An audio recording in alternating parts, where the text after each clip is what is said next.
continuous burning tire fire, and also the home of the Hot and Mud Puddle, Silver Springs, Nevada. We have Aaron on line 2. Hey, Aaron, what's up? Hey, we have a very brisk morning here. It's about 30 degrees outside, clear skies. We got a few scattered clouds coming in. The wind is moving a storm in, lots of moisture in the air. Let's hope the snow stays up there. We get a little water down here, but we all need the water. We know that. Hey, a little bit of rock and roll trivia. This is a very interesting day in rock and roll history. Rolling Stones in 1967 releases their first publication, John Lennon on the cover, How I Won the War, in his war helmet. In 1967, a couple of guys, Simon and Garfunkel, Bridge Over Troubled Water was released. In 1971, arguably the 70s most popular ballad, probably today is still probably the most popular ballad to come out of the 70s. Led Zeppelin's fourth album was released this date, 1971, of course, Stairway to Heaven. And in 1974, the former Guess Who members, Bachman, Turner Overdrive, You Ain't Seen Nothing Yet, and funny story behind the stuttering of the song, Baby. This was kind of a joke. He was, Randy Bachman was kind of, poking a finger at his brother, but it came out so nice on the recording that they kept it. Oh, it cool. wasn't supposed to be there, but they kept it because it sounded so cool. What I'd like to talk about today, we have an event going on down in Las Vegas, and it's called the Marijuana Investment Summit. Imagine me talking about an investment summit after Ken Roberts. Little irony there this morning, huh? Could be. What it is, this is very prominent people will be at this. Jenny Lynn Cooley, she's a managing partner for Marijuana Investment Private Retreats. A guy named Urban Smedby will be speaking on IPO structures and exchanges. Randy Shipley on the Jobs Act. Also, Matthew Mills, he will be speaking on the Job Act, how IPOs using a regular A-plus structure, how Title V of the Jobs Act is creating viable alternatives in the industry, crowdfunding, stuff like that. So if you have a marijuana company or you have a company, whether you're in the production end, you want to be the guy behind the counter handling the marijuana all day, so you can tell people, yeah, I handle marijuana all day and get paid. These jobs are available now, and guess what? They're legal, folks. So, But what can you do with the money? Well, and herein lies one of the problems, but they're going to have an attorney there, Gina Austin, out of Austin Legal Group. She's going to be speaking about the different hazards and how, like you're saying, how you can spend the money on your profits, if you will. Right now, there is a big issue with that in the industry. The banks don't want to take it. I think Colorado's actually passing legislation, and there's actually been some movement on the Senate floor and in Congress in this area to put legislation forward to...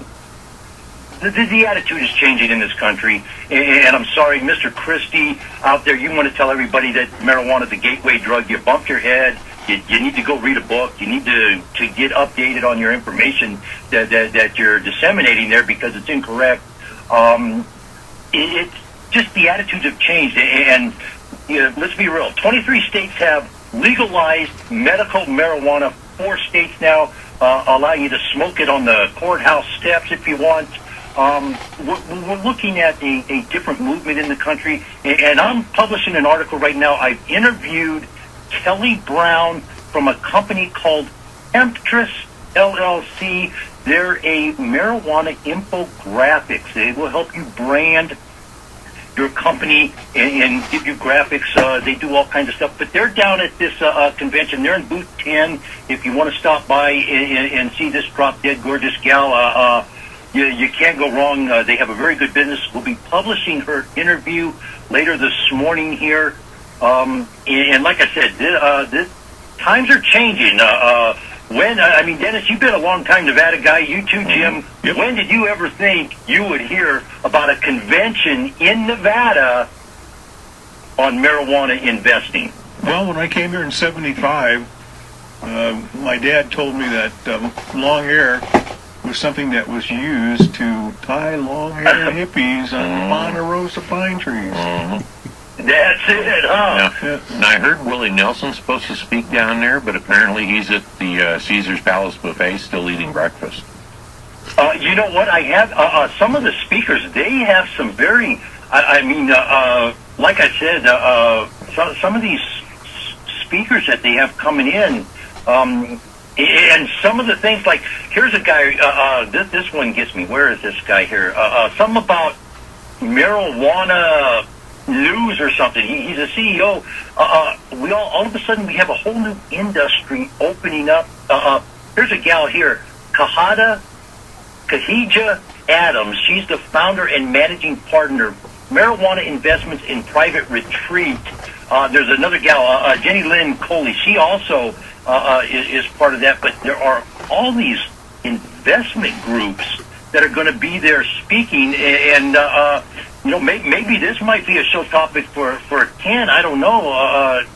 I'm just seeing a lot of movement that way. People looking to, and now while we're on this subject, let me give a shameless self-promotion plug for myself here. If anybody needs a growing guru, I live on 5 acres of sand, very alkali sand, and I have a jungle for a front yard.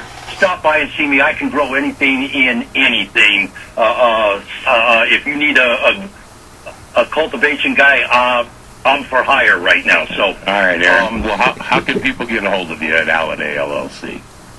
Hey, you can get a hold of me, 775-230-9915 on the telephone, folks. We got snow coming, HamiltonSkiLine.com. Tune in later on www.Alliday LLC to read the interview with Kelly Brown. You're going to love it. Let's all have a good time. Let's all be safe out there, folks. Yeah. All righty. That's Aaron from the home of the longest continuous burning tire fire in the United States, Silver Springs, Nevada. Let's go from there to Rio Rancho, New Mexico. On line 3, we have the very bendy Kathy. Hey, Kathy.